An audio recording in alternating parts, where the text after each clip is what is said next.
लो student, आज हम लोग परसेंटेज कॉम्पोजिशन पढ़ने वाले हैं। Percentage composition, what is percentage composition? This is the relative mass of the constituent element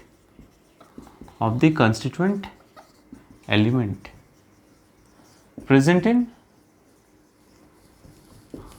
100 gram of compound, है ना। कोई एक कंपाउंड लिया, फॉर एग्जांपल ये जो वाटर है ना, H2O।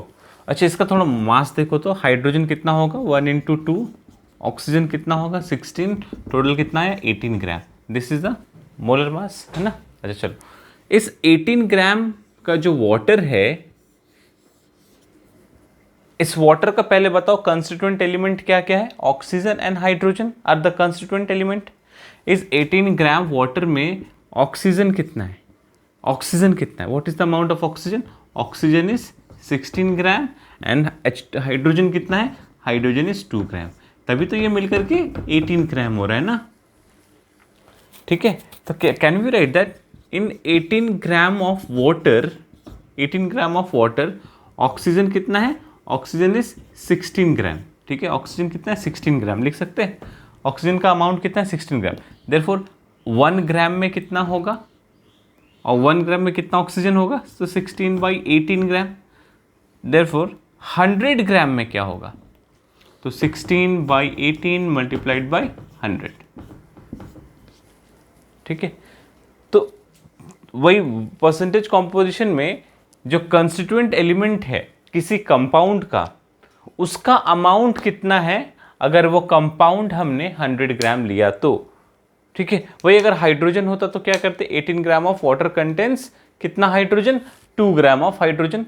तो ये 2/18 होता, तो 100 ग्राम में कितना होता? 2/18 मल्टीप्लाइड बाई 100। तो एक सिंपल सा फॉर्मूला हम लोग डिराइव कर सकते हैं। क्या ये 16 क्या था? What is 16?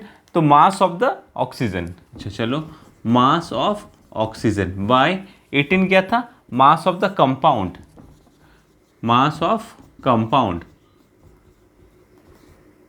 कैसा मास? तो मॉलिक्यूलर मास बोलो या फिर मोलर मास बोलो, है ना। मॉलिक्यूलर मास ऑफ कंपाउंड 18 क्या था? मॉलिक्यूलर मास ना, और मल्टीप्लाइड बाय 100 आउट ऑफ 100। ये हमको परसेंटेज फाइंड करने के लिए हमको क्या करना पड़ेगा? आउट ऑफ 100 लेना पड़ेगा, है ना। ठीक है, तो चलो फिर से इसका एक फॉर्मूला हम लोग डिराइव कर लेते हैं। व्हाट इज परसेंटेज कॉम्पोजिशन का फॉर्मूला? परसेंटेज कॉम्पोजिशन मतलब, परसेंटेज कॉम्पोजिशन का मतलब क्या लिखेंगे हम लोग? Percentage composition that will be equal to mass of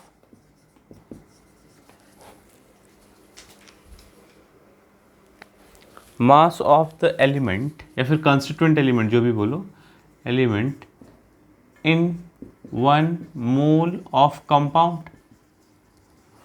1 mole में कितना मास प्रेजेंट है उस कंस्टिट्यूएंट एलिमेंट का? By molar mass of the compound, molar mass of the compound, है ना। This will be multiplied by 100। ठीक है, यह है परसेंटेज कॉम्पोजिशन का फॉर्मूला। ठीक है, ये क्यों हम लोग निकालते हैं? बिकॉज हमको आगे जो एम्पेरिकल फार्मूला, मॉलिक्यूलर फार्मूला जो क्वेश्चन है उसको करने के लिए ये परसेंटेज कॉम्पोजिशन फाइंड करना ज़रूरी होता है। ठीक है, अब पूछेगा what is the percentage composition of, question पूछेगा what is the percentage composition of each of the element present in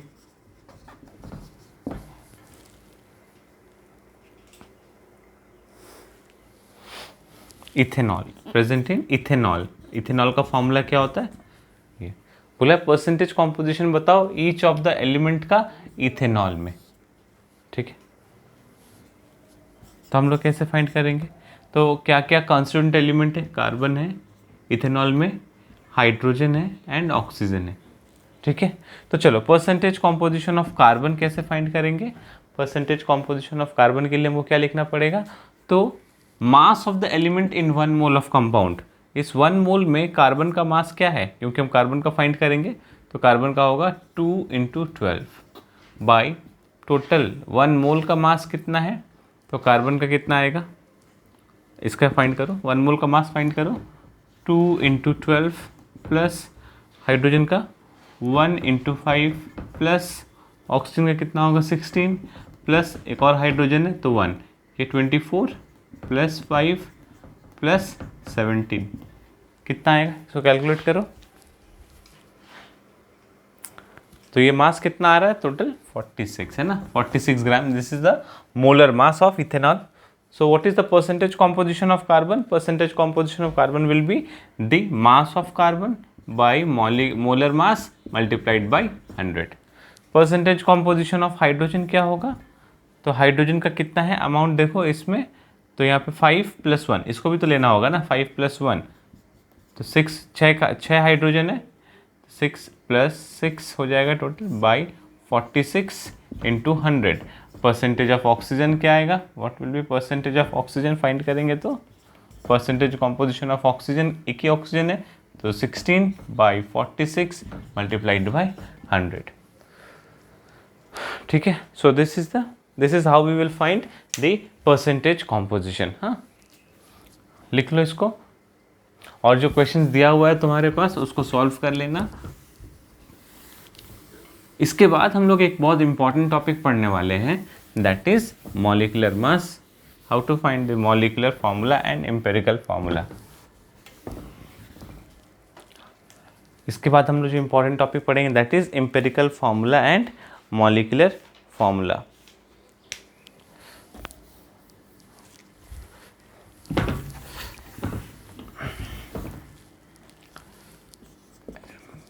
empirical formula and molecular formula।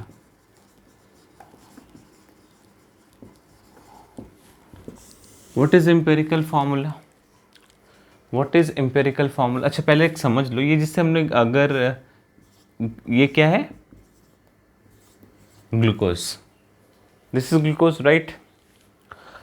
इसमें कार्बन, हाइड्रोजन एंड ऑक्सीजन का जो कंस्टिट्यूएंट एलिमेंट्स है, क्या क्या कंस्टिट्यूएंट एलिमेंट है glucose में, carbon है, हाइड्रोजन है एंड ऑक्सीजन है। अगर इसके नंबर ऑफ एटम्स का सिंपलेस्ट रेशियो अगर फाइंड करेंगे ना, दैट विल बी 1, 2 एंड 1। देखो नंबर ऑफ एटम्स का ratio, simplest ratio, number of atoms का सिंपलेस्ट रेशियो, किसी भी कंपाउंड के कंस्टिट्यूएंट एलिमेंट का जो नंबर है उसका अगर हम लोग सिंपलेस्ट रेशियो फाइंड करेंगे नंबर ऑफ एटम्स का, तो इसमें तो वही आएगा ना, 6, 12, 6 है, कार्बन कितना है 6 है, हाइड्रोजन कितना 12 है, ऑक्सीजन कितना 6 है ना, इसको कैंसिल करो तो 1:2:1 आएगा, सबसे सिंपलेस्ट रेशियो है ना। तो ये जो नंबर ऑफ कंस्टिट्यूएंट एलिमेंट का जो सिंपलेस्ट रेशियो है नंबर का, this is called empirical formula. This is called empirical formula. When this is multiplied by 6, suppose column में 6 से मल्टीप्लाई कर दिया, ये 6 हुआ तो क्या आएगा फॉर्मूला, C6H12 एंड O6 आ जाएगा। So now this becomes the molecular formula. तो व्हाट इज एम्पिरिकल फॉर्मूला, बस इतना वाला is empirical formula. This is the representation of the what. तो एम्पिरिकल फॉर्मूला समझ में आ गया ना, ये C6H12 O6 क्या आएगा, मॉलिक्यूलर फॉर्मूला। तो ये जो है the simple ratio of number of atoms, in fact simple whole number ratio, always empirical formula always whole number में लेना पड़ेगा। तो simplest whole number ratio of the constituent elements of a compound will represent the empirical formula. Empirical formula से अगर हमने ये जो 6 multiply किया था है ना, तो हमको पता चल जाएगा मॉलिक्यूलर फार्मूला। ठीक है, तो एम्पिरिकल फार्मूला से ये 6 पता करना, हमें यही यहाँ पे सॉल्व करना है। ये 6 कैसे निकालेंगे, ये 6 होगा ना 5 होगा ना 4 होगा, कैसे निकालेंगे। तो ये जो x है, this x will be empirical formula mass, empirical formula mass bye molecular formula mass, empirical formula mass bye molecular formula mass. Empirical formula x कैसे फाइंड करेंगे, ये तो मुझे पता था ग्लूकोज है, इसलिए मैंने x को 6 बोल दिया था ना, 6 बोल दिया था। लेकिन बहुत टाइम पे तुमने एम्पिरिकल फार्मूला फाइंड कर लिया, बट ये x फाइंड नहीं करोगे तब तक तुम ये मॉलिकुलर फार्मूला में नहीं जाओगे। तो x फाइंड करने के लिए x equals to empirical formula mass by molecular formula mass. ठीक है, x फाइंड करते हैं। तो एम्पिरिकल फार्मूला मास मान लो यहाँ पे इसी क्वेश्चन में देखो कैसे हम लोग x फाइंड करेंगे। एम्पिरिकल फार्मूला मास कैलकुलेट करो कितना आएगा, ये कार्बन का आएगा 12 प्लस हाइड्रोजन का आएगा 1 × 2 2 प्लस ऑक्सीजन का कितना आएगा 16, ये कितना हो गया 30 हो गया ना। तो एम्पिरिकल फार्मूला मास इज 30। तुमको क्वेश्चन में मॉलिकुलर फार्मूला मास दिया रहेगा। सपोज बोल दिया एक कंपाउंड है which is composed of carbon hydrogen and oxygen and molecular formula is 180। मान लो तुमको बोल दिया मॉलिकुलर फार्मूला कितना है मास, दैट इज 180। सॉरी मैंने गलत लिख दिया है, ऊपर में होगा मॉलिकुलर फार्मूला मास बाय नीचे में होगा एम्पिरिकल फार्मूला मास। ठीक है, तो ये 180 by 30, molecular formula mass 180 given है एंड एम्पिरिकल फार्मूला मास 30, तो ये कितना आया 6 आया।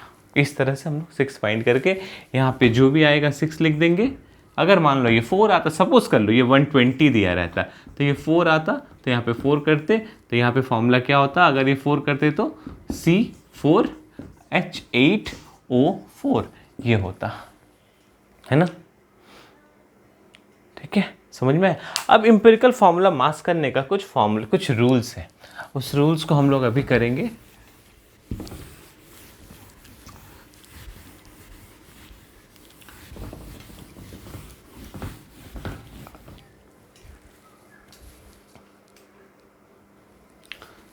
देखो स्टूडेंट्स, इस क्वेश्चन के थ्रू हम लोग अभी how to find the empirical formula ये हम लोग सीखने वाले हैं। ठीक है, चलो फर्स्ट स्टेप है, पहले स्टेप बता दे रहा हूँ, उसके बाद हम लोग एक एक करके करेंगे। हाँ, सबसे पहला स्टेप है to find the empirical formula. पहले हम लोग करेंगे write down, find the percentage composition. ठीक है, या फिर जो एलिमेंट्स होता है सबसे पहले हम लोग एलिमेंट्स लिख लेंगे कि एलिमेंट क्या क्या है ना। तो सब यहाँ पे एलिमेंट क्या क्या है, कार्बन है, हाइड्रोजन है एंड ऑक्सीजन है। ठीक है, ये 3 एलिमेंट है ना यहाँ पे। तो सबसे पहले इन तीनों एलिमेंट का we will find the percentage composition. और परसेंटेज कॉम्पोजिशन कैसे फाइंड करना है इसी वीडियो में हमने पहले बताया, डिस्कस कर चुका है। Find the percentage composition. Second, find the relative number of atoms.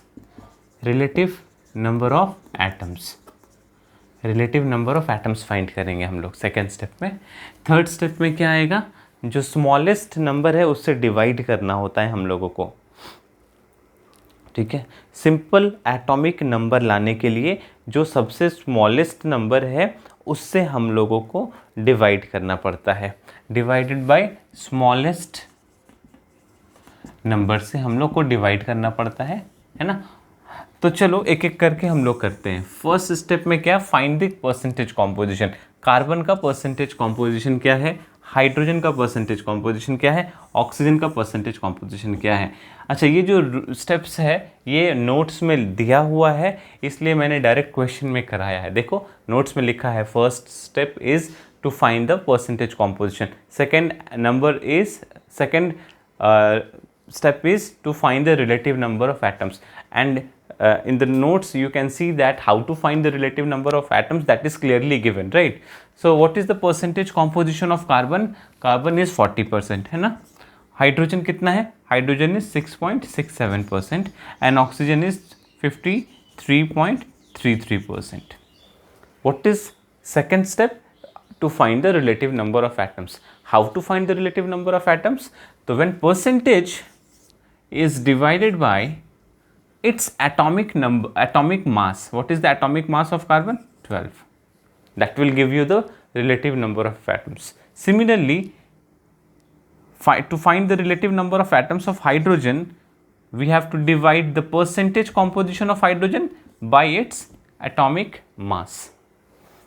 ठीक है, तो similarly we will do here also 53 percentage composition divided by its atomic mass, है ना। सो जो क्या आएगा देखो, इसको करोगे तो ये तो आएगा 3.33, इसको करोगे तो ये आएगा 6.67, इसको भी करोगे this will also come out as 3.33. So what is this? These are the relative number of atoms. How to find the relative number of atoms, the percentage composition of the element divided by its atomic mass. देखो हमने सब में वही किया है, तो ये आ गया क्या हमारा relative number of atoms. Third वाला स्टेप जो होगा, इन तीनों में से ये जो रिलेटिव नंबर ऑफ एटम्स आया, इसमें से सबसे स्मॉलेस्ट वाले से सबको डिवाइड करेंगे। इन तीनों में से सबसे स्मॉलेस्ट नंबर कौन सा है? 3.33। 3.33 सबसे स्मॉलेस्ट है ना, तो सभी को 3.33 से डिवाइड करेंगे। देखो इसको 3.33 से डिवाइड किया, 6.67 को भी 3.33 से डिवाइड किया, और ये तो 3.33 है, इसको भी 3.33 से डिवाइड करेंगे। जो रिलेटिव नंबर ऑफ एटम्स आया था ना, उन सभी को इनमें से जो सबसे स्मॉलेस्ट है उससे डिवाइड करेंगे, है ना। तो देखो ये जो था उसको सबसे स्मॉलेस्ट कौन सा है? 3.33, तो हमने डिवाइड कर दिया। मान लो अगर यहाँ पे एक एलिमेंट होता, सपोज y, सपोज कर लो y होता, और उसका रिलेटिव नंबर ऑफ डिवाइड करने के बाद रिलेटिव नंबर ऑफ एटम्स आता सपोज 1.8, सपोज कर लो 1.8 आता, तो इन चारों में से सबसे स्मॉलेस्ट कौन सा है? 1.8। तो यहाँ पे हम लोग 3.33 को भी 1.8 से डिवाइड करते, 6.67 को भी 1.8 से डिवाइड करते हैं ना, तो सभी को 1.8 से डिवाइड करते, लास्ट में इस 1.8 को भी 1.8 से ही डिवाइड करना पड़ता। ठीक है, समझ में आया। तो सबसे स्मॉलेस्ट जो है उससे हम लोगों को डिवाइड करना पड़ेगा। सो यहाँ पे सबसे स्मॉलेस्ट कौन सा है? 3.33 है ना, तो हमने इसको डिवाइड किया, क्या मिलेगा हमें? 1। इसको करोगे तो देखो क्लियरली 2, इसको देखो क्या मिलेगा? 1।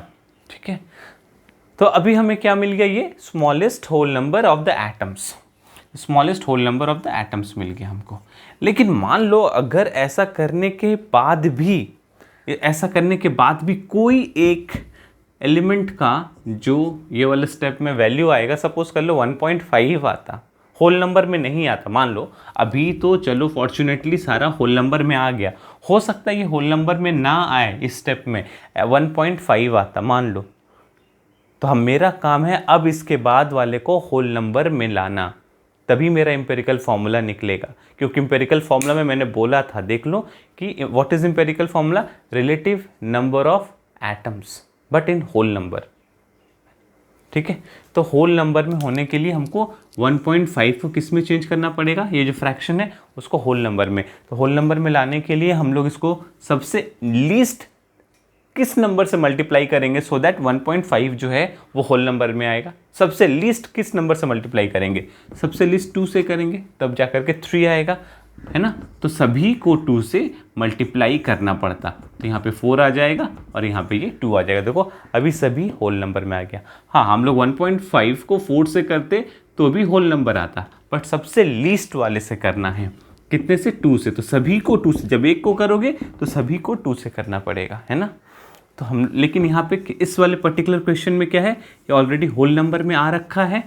ठीक है, तो ये जो मिला तुमको स्मॉल होल नंबर, मतलब कार्बन का 1, हाइड्रोजन का 2 एंड ऑक्सीजन का 1, ये जो तुम्हारा आया, this will give you the empirical formula. So we have already find the empirical formula, हमने एम्पेरिकल फॉर्मूला फाइंड कर लिया है। What is that? CH&O, ये this are the constituent element, जहाँ पे कार्बन का एटम है 1, हाइड्रोजन का एटम है 2 एंड ऑक्सीजन का एटम क्या है? 1। सो this is my empirical formula, हमने फाइंड कर लिया। सो स्टेप्स याद रख लो, नोट्स में दिया हुआ है, पढ़ लो। हमने एम्पेरिकल फॉर्मूला फाइंड कर लिया।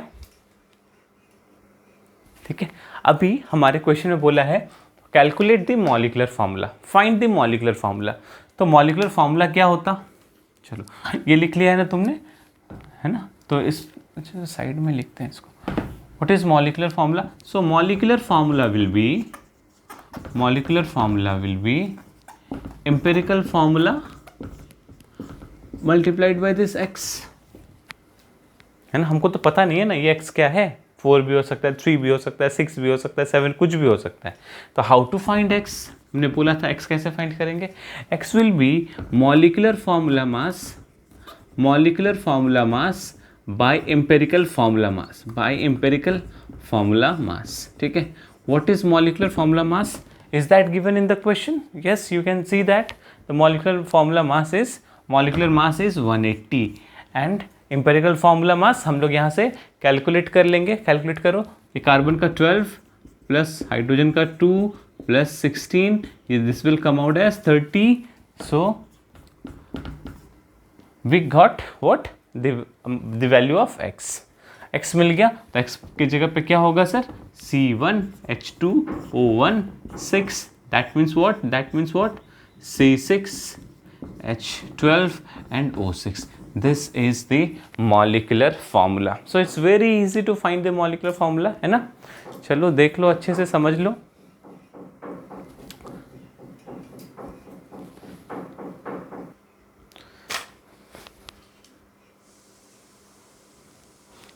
स्टूडेंट्स अभी हम लोग ये इस क्वेश्चन को करेंगे, बहुत इंपॉर्टेंट क्वेश्चन है और ये एनसीईआरटी एक्सरसाइज का क्वेश्चन है तुम्हारा, है ना।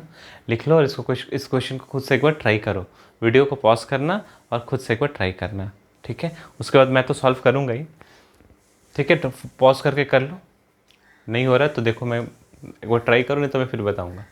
एक गैस है welding film contains carbon and hydrogen, मतलब कोई गैस है जिसमें सिर्फ कार्बन है और हाइड्रोजन है, ठीक है। Burning a small sample of it, अगर हम लोग इसका एक गैस को बर्न करेंगे इन प्रेजेंस ऑफ ऑक्सीजन, मतलब ऑक्सीजन के प्रेजेंस में बर्न करेंगे तो it gives CO2, it gives what CO2 and what H2O only, ये बात बोल दिया, CO2 and H2O and no other product, मतलब CO2 मिलेगा और H2O मिलेगा और कुछ नहीं मिल रहा है, ठीक है। मतलब हम लोग इसको कंबशन कर रहे हैं, मान लो तो ये CX है, HY है, ठीक है। तो ये क्या दे रहा है, CO2 दे रहा है, H2O दे रहा है, मतलब ये कंप्लीट कंबशन हो जा रहा है इसका। ये जो CO2 और H2O मिल रहा है ये कंप्लीट कंबशन हो रहा है इसका, पहला। दूसरा बात, ये कोई और प्रोडक्ट नहीं मिल रहा है, इसका मतलब ये है कि यहाँ पे जो कार्बन था वो सारा इस CO2 वाले ये जो कार्बन था ये पूरा CO2 में चेंज हो गया है। मतलब यहाँ पे जो कार्बन था और यहाँ पे CO2 में जो कार्बन है दोनों सेम है, कार्बन का अमाउंट, सिर्फ कार्बन का अमाउंट। यहाँ पे अगर 6 ग्राम कार्बन होगा तो यहाँ पे भी CO2 में कार्बन कितना होगा, 6 ग्राम होगा। ये कार्बन पूरा यहाँ चला आया है, इसलिए बोल रहा है कि there is no other product, कोई और प्रोडक्ट नहीं बन रहा है। मान लो बोलता है कि नहीं CO भी बन रहा है, मान लो कार्बन मोनोऑक्साइड भी बन रहा है, तो यहाँ पे जो कार्बन था मान लो 6 ग्राम था, तो हो सकता है कि 4 ग्राम कार्बन यहाँ हो, 2 ग्राम कार्बन यहाँ हो, है ना, इस तरह से डिवाइड हो कार्बन। लेकिन बोल रहा नहीं, कोई और प्रोडक्ट नहीं बना है, सिर्फ CO2 बना है, H2O। इस बात का इंपॉर्टेंस है, एंड नो अदर प्रोडक्ट, मतलब कार्बन पूरा का पूरा यहाँ आ गया है और यहाँ पे जो हाइड्रोजन था ये पूरा का पूरा इस वाटर वाले हाइड्रोजन में चला गया है ना। इस बात को समझे, ठीक है। A volume of 10 litre of this welding gas, वो जो वेल्डिंग गैस है, ये जो वेल्डिंग गैस अगर इसका हमने 10 लीटर लिया है तो इसका मास कितना है, 11.6 ग्राम, ऑब्वियसली एट STP पे, ठीक है। तो calculate empirical formula, molar mass of the gas and molecular formula, ठीक है। तो चलो सबसे पहले एम्पेरिकल फार्मूला फाइंड करते हैं। तो एम्पेरिकल फार्मूला फाइंड करने के लिए हमें करना क्या पड़ता है, कार्बन एंड हाइड्रोजन जो कंस्टिट्यूएंट एलिमेंट है उसको हम लोग पहले लिख लेते हैं, उसके बाद इसका परसेंटेज कॉम्पोजिशन फाइंड करते हैं। पहले वाले क्वेश्चन में percentage composition was given, but here percentage composition given है क्या, नहीं, तो हमको फाइंड करना पड़ेगा।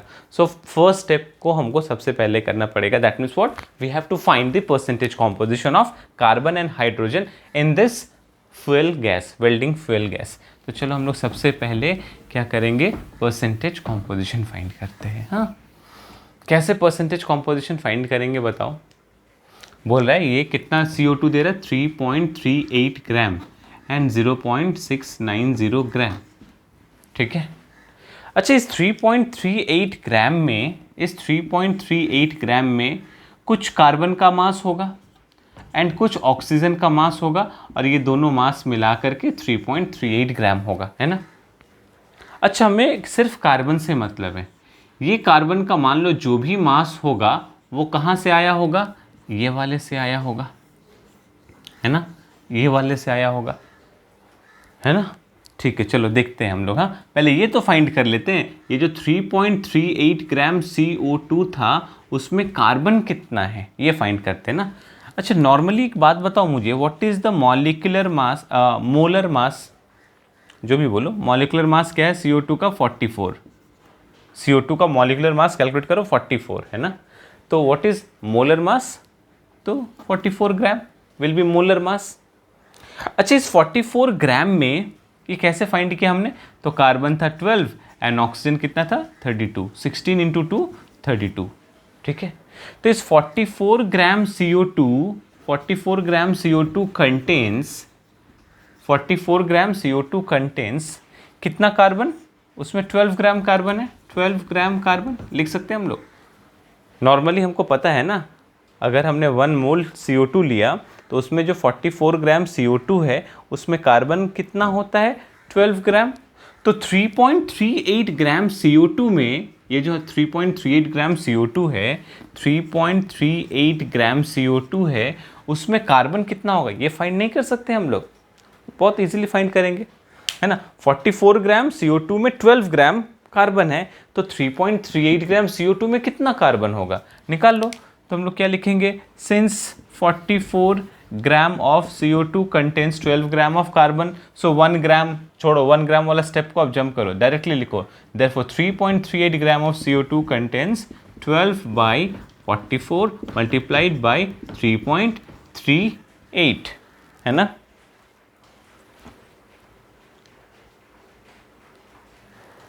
तो इसका आंसर कितना आएगा ये कैलकुलेट करो, 0.92 ग्राम। ये कितना आएगा? 0.92 ग्राम, है ना। तो हमको पता चल गया कार्बन का अमाउंट कितना है इस 3.38 ग्राम में। कार्बन का अमाउंट कितना है? 0.92 ग्राम, ठीक है, ये हमको पता चला। और ये तो 0.92 ग्राम जो यहाँ पे कार्बन है ये कहाँ से आया होगा? इस वाले से आया होगा, मतलब इस हाइड्रोकार्बन में कार्बन का अमाउंट है 0.92 ग्राम। चलो हमने कार्बन फाइंड कर लिया। सिमिलरली हाइड्रोजन का भी अमाउंट हम लोग फाइंड कर लेंगे। सिमिलरली हाइड्रोजन के अमाउंट को भी हम लोग फाइंड कर लेंगे। कैसे हाइड्रोजन को फाइंड कर लेंगे देखो। अच्छा, उसके पहले ये समझो, ये जो वाटर था, वाटर का अमाउंट कितना है? जो वाटर प्रोड्यूस हुआ उसका अमाउंट कितना है? 0.690 ग्राम, ठीक है। ठीक है, नॉर्मली जो वाटर होता है हमारा, अगर हमने 1 मोल लिया वाटर, इसमें हाइड्रोजन कितना है 1 इंटू 2 प्लस ऑक्सीजन कितना है 16, तो टोटल कितना होता है 18 ग्राम। मोलर मास क्या हुआ वाटर का? 18 ग्राम। सो 18 ग्राम ऑफ वाटर कंटेन्स या फिर वेज कितना अमाउंट होता है 18 ग्राम ऑफ वाटर में? हाइड्रोजन कितना है? तो 2 ग्राम। हाइड्रोजन वेज 2 ग्राम, है ना, ये 18 ग्राम में हाइड्रोजन का कितना कंट्रीब्यूशन है? 2 ग्राम। देयरफॉर 0.690 में कितना होगा? 0.690 ग्राम ऑफ वाटर वेज कितना हाइड्रोजन? तो 2/18 multiplied by 0.690 gram of hydrogen होगा, ठीक है। तो ये आएगा 0.077 ग्राम, 0.077 ग्राम। इसका मतलब हमें यहाँ पे हाइड्रोजन भी पता चल गया क्या?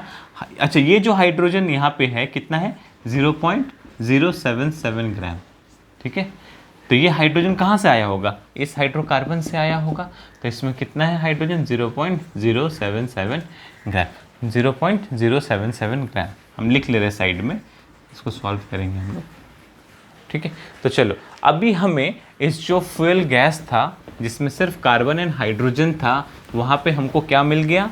हमने निकाल लिया है कार्बन कितना है और हाइड्रोजन कितना है। अभी हम लोग फर्स्ट स्टेप में ही पढ़े हुए हैं, क्या फाइंड करना है हमें? Percentage of constituent elements. उस गैस में जो कार्बन एंड हाइड्रोजन है उसका परसेंटेज कॉम्पोजिशन फाइंड करना है, इसलिए ये सब कर रहे हैं हम लोग, है ना। कार्बन का अमाउंट कितना हुआ? 0.92 ग्राम एंड हाइड्रोजन का अमाउंट कितना हो गया? 0.077 ग्राम।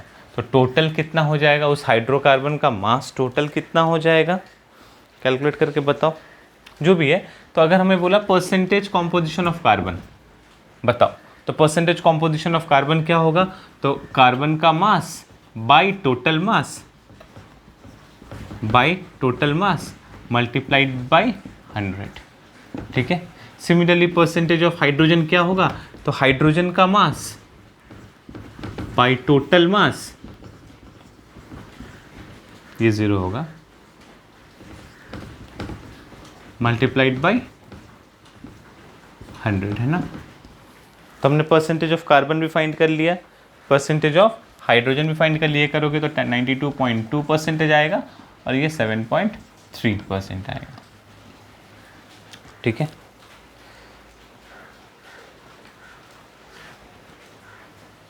सेवन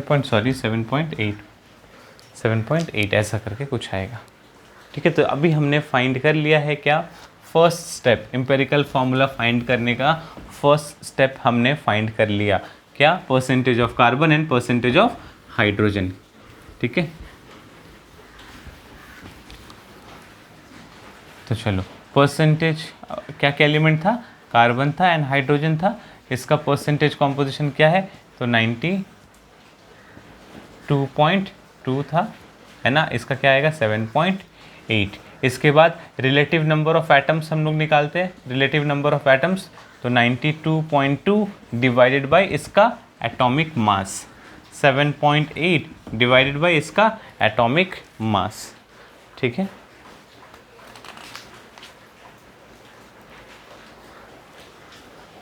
तो ये करोगे कैलकुलेट तो ये कितना आएगा 7.77 ऐसा कुछ आएगा, और ये भी ऑलमोस्ट 7.8 है, मतलब ये भी 7.8 है ना। तो चलो इन दोनों में स्मॉलेस्ट कौन सा है, दोनों ऑलमोस्ट सेम है, तो दोनों का रेशियो क्या आएगा 1:1 का आएगा, है ना। इसमें सबसे स्मॉलेस्ट कौन सा है, दोनों तो ऑलमोस्ट सेम है ना, इसको भी 7.8 पकड़ लो, इसको भी 7.8, तो दोनों को 7.8 से डिवाइड करेंगे तो क्या आएगा 1:1। इसका मतलब जो हमारा एम्पेरिकल फार्मूला आया कार्बन एंड हाइड्रोजन का, दैट विल बी 1:1। तो फर्स्ट स्टेप हमने फाइंड कर लिया, calculate the empirical formula C1H1। ठीक है, calculate the molecular mass of the gas and last molecular formula. ठीक है, एम्पेरिकल फार्मूला हो गया, मॉलिक्यूलर फार्मूला क्या होगा C1H1X होगा ना, C1H1 एंड X। X कैसे फाइंड करेंगे, X will be molecular formula mass by empirical formula mass, empirical formula mass. Molecular formula mass देखो क्वेश्चन में नहीं दिया हुआ है, पढ़ लो, नहीं दिया है। एम्पेरिकल फार्मूला मास हम लोग क्लियरली यहाँ से फाइंड कर सकते हैं, दैट विल बी व्हाट 12 + 1 13 आएगा आराम से ना। अब हमको क्या करना है, मॉलिक्यूलर फार्मूला मास फाइंड करना है। पहले वाले क्वेश्चन में सब कुछ दिया था, परसेंटेज कॉम्पोजिशन भी दिया था, मॉलिक्यूलर फार्मूला मास भी दिया था, है ना। तो ये थोड़ा सा अलग सा फार्मूला है, ये करोगे तो समझ में आ जाएगा।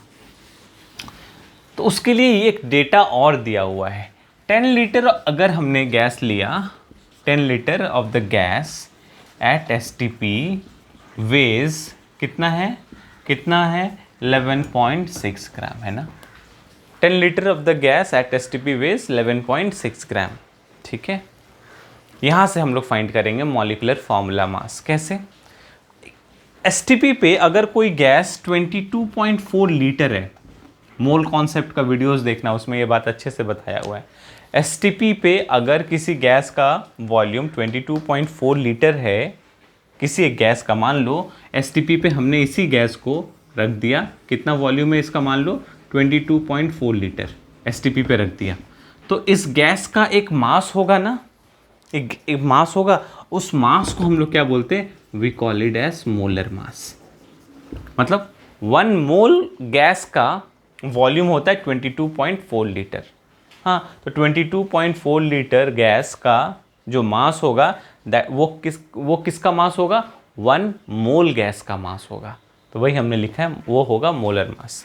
तो हम लोग लिख सकते हैं क्या, 10 लीटर गैस का जो मास है 11.6 ग्राम है, देयरफॉर 22.4 लीटर गैस का STP पे जो मास आएगा, दैट विल बी क्या, जो आएगा अभी जो आएगा उसको हम लोग क्या बोलेंगे, मोलर मास। तो चलो निकालते हैं, ये लीटर कैंसिल हो जाएगा, ग्राम में बच जाएगा, है ना। तो उसका जो मास आएगा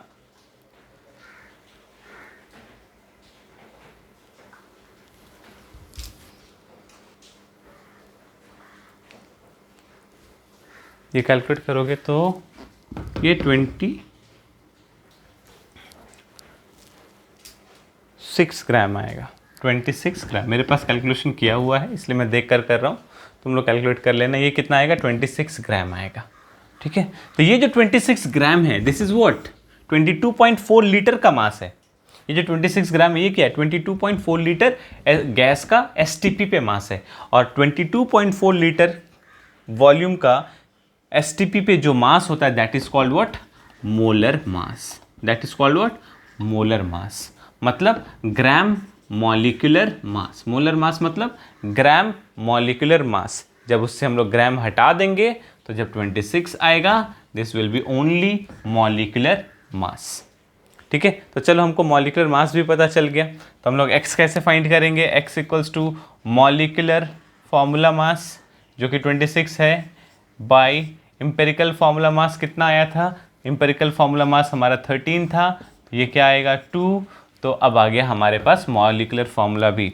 एम्पेरिकल फॉर्मूला था C1H1, x की जगह पे हम लोग क्या लिखेंगे ये 2, तो formula will be C2 and H2, C2 and H2। What is the name of this gas C2H2, ethyne. Ethyne है ना, C2H2 का नाम क्या है इथाइन, मतलब एसिटाइलिन, एसिटिलिन जो भी बोलो। ठीक है स्टूडेंट, तो ये समझ में आया, इस क्वेश्चन को अच्छे से करो।